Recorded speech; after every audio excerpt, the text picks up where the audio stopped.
One thing you're gonna hear a lot if you're black and from the suburbs is that you are a weirdo or you're corny and all of these things.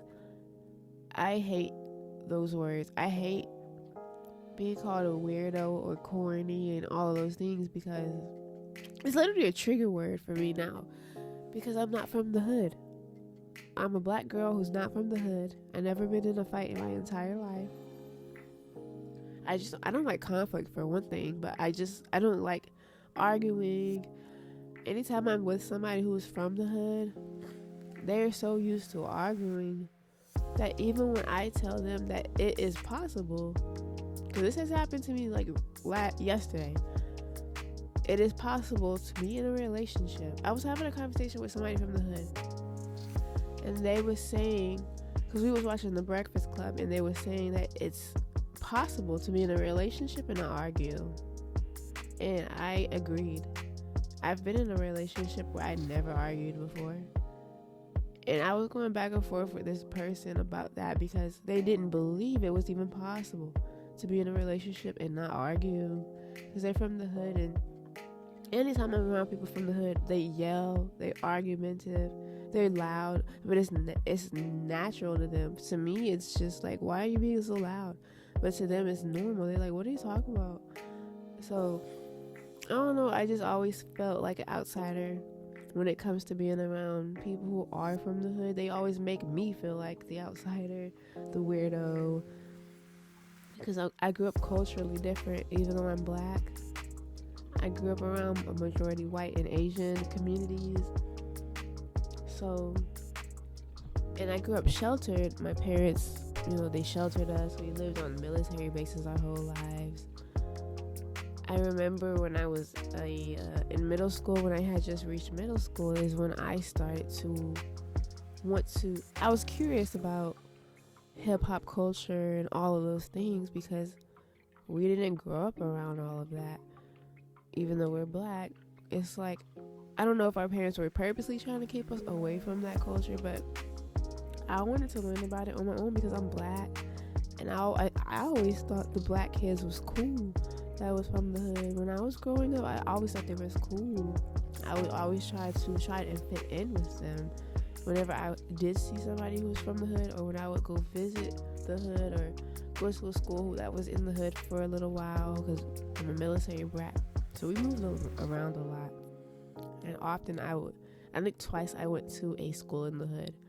And so I would always try to fit in.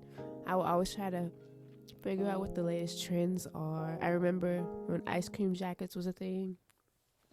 I begged my mom to buy me one. We was in Okinawa, Japan at the time. And I remember begging for an ice cream jacket. That big old thing. That thing was so big on me, but it was the style. So I just wanted to fit in so badly. So I remember just purposely, when I was younger, watching BET and just trying to learn hip-hop culture because that's what my people are. That's what my people, black people, I just wanted to fit in so badly that I felt like I had to study how to be quote-unquote black. Like, there's a way to be black. There's only one way to be black. But when I was younger, I really thought that there was only one way to be black.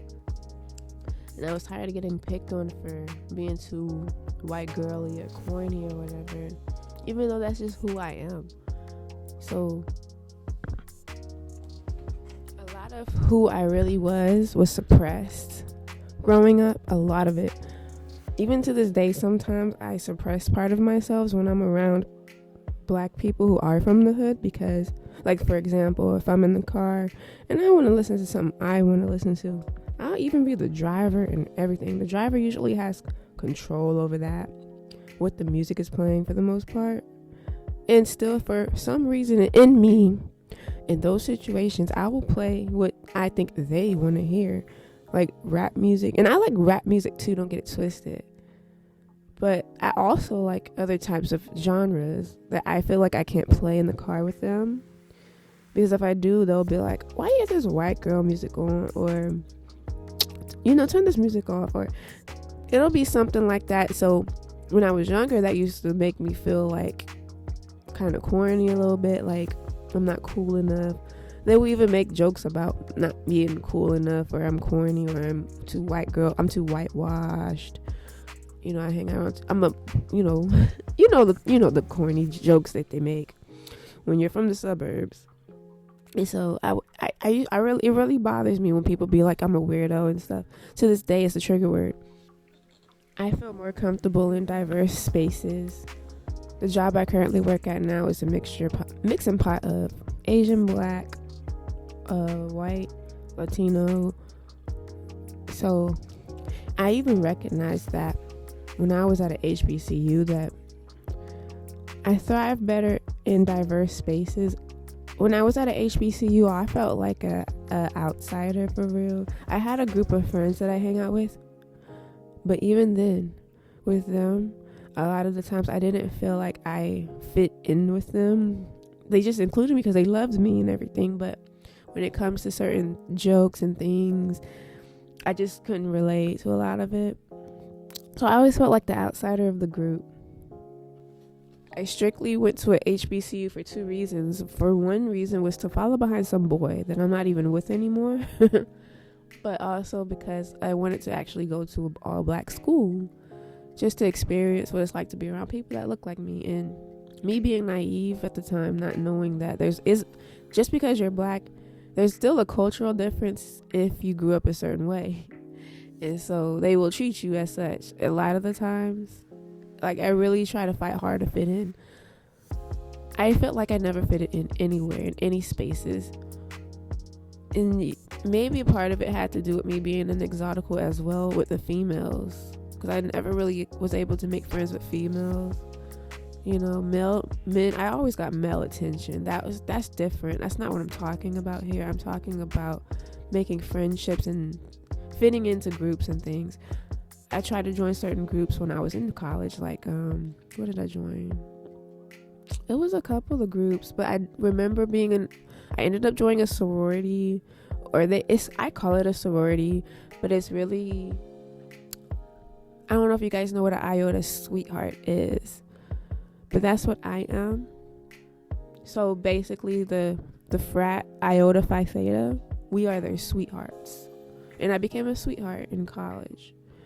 So that was the first. Even when I joined the sorority, I call it a sorority, but it's not a sorority. But even when I joined the sweethearts, I still felt like I didn't really fit in with the girls. I tried to, but I felt like I was forcing, things. And they're my sisters, but I still felt like I didn't fit in because everybody's more hood than I am. So there's this complex growing up from the suburbs when you grew up around not hood people and you're around hood people, because let me tell you something hard. People who are from the hood, they're very harsh with their words, but they say they don't mean it. That's just how they talk, but where I'm from, the way that they talk and say things can be very harsh. So there's that disconnect also with them. Talking shit to each other is normal, but for me, talking shit is talking shit. And I had to learn that through being around people from the hood, that's just how they talk. I notice colorism the most when I'm around hood spaces. They'll make jokes about your complexion being light skinned, and they'll mention your skin color every 5 minutes. Something I'm not used to. And so I just had to learn people from the hood. I love people from the hood. I don't have any judgment or anything like that. It's just, I never felt like I fitted in. That's all I'm saying here. So it's just always this battle with fitting in growing up with all kinds of spaces, even with my own people. So, like I say, the best spaces for me are diverse spaces where everybody is different, a mixing pot. I'm soft and everything because I've never been in a fight before. I mean, I didn't grow up around, I've seen fights when I was in school, but it was like one fight and it was over for and you didn't see another fight for another 3 months or something. We didn't grow up around fights every day. Even with the police thing, when I'm in the car with somebody, like my boyfriend's from the hood, anytime we're in the car, he gets paranoid when the police are behind him. And he grew up with a lot of police brutality. I didn't, so I didn't understand why is he reacting to the police every time they turn the corner. But for me, I've always gotten passes from the police. They've always let me go. So I'm not used to the harassment part of it. So, I'm trying to understand, when I'm around them, that their trauma is different. People from the hood have different types of trauma that they project onto people. So, I'm trying to respect it, but I just don't understand. I'm trying to learn. But it's like they don't want to learn me. Like, so I've always been a people person. Like, I always respected people, and I'm a girl's girl. I feel like that's gonna hit me in the face at some point because I'm too trusting in people. That's another downside to how I grew up. I'm too trusting. They call it green. I'm too green in a lot of situations. I've never been hurt before, but one time in a situation, like when it comes to having street smarts, I kind of lack that, but I have discernment. So I've always been aware of when somebody's about to do something bad to me. So that's protected me, but I feel like having a little bit of street smarts will help you in life as well. But I grew up in neighborhoods where I didn't have to worry about crime as much. So when I am with somebody who has dealt with crime, they're extra cautious about safety precautions and things. So that's kind of helping me too, learning how to protect myself in other ways, not just giving people the benefit of the doubt all the time. That can get you hurt. So I'm learning different things when it comes to being around people from the hood. So, but I just wanted to give my experience on what it feels like growing up suburban and black, and feeling like you're the corny one when you're just different. And it's okay to be different. This is how we grew up. Even the way I would dress, like I dated a boy a couple years ago when we was about to go to this party up in the hood, and I wanted to wear my sandals and a nice summer dress. And he looked at me like, "You going out like that?" I was like, "Yeah." And he wanted me to change it to some sneakers and something else. And I don't wear sneakers. I'm a feminine woman. I don't like to wear sneakers, but I used to feel like I had to wear sneakers whenever I was around or dating a hood guy. He will always encourage me to wear sneakers, and I'm like, why? So I don't know. Even though down to the way I dress is kind of different for them, I like how I dress. I dress feminine. I love wearing dresses all the time, but they always want me to wear sneakers and jeans and those things, and I wear them sometimes, but I felt like I had to wear them whenever I would go out with somebody from the hood. And it's like, y'all ready for something to pop off? We gotta run. I'm not used to that. I'm used to wherever I go having a good time and not having to worry about something popping off where we have to run out. I'm not used to that. They would want me to wear braids more too, and I like to switch my hairstyles up, but they always encourage braids, and I like braids too, but I don't like to wear braids all the time. It's, first of all, it takes too long. It takes hours to do braids, and then I felt like, I don't know, I like bangs, so I like to wear clip-ins. I like to play with my hair in different ways. But even down to the way I dressed was always too white girly or whatever they would say, corny, whatever. I even felt pressured to wear name brands, and I always wear name brands, but I always felt more pressured to expose the logo of the name brand because it was just flashier. I don't know why that was a thing, to have name brands be obviously shown on you, because rich people they wear name brands, but you can't tell they wear name brands. So I just kind of grew up not thinking about being too flashy too much, but when hood people, they care about being flashy. So there's that.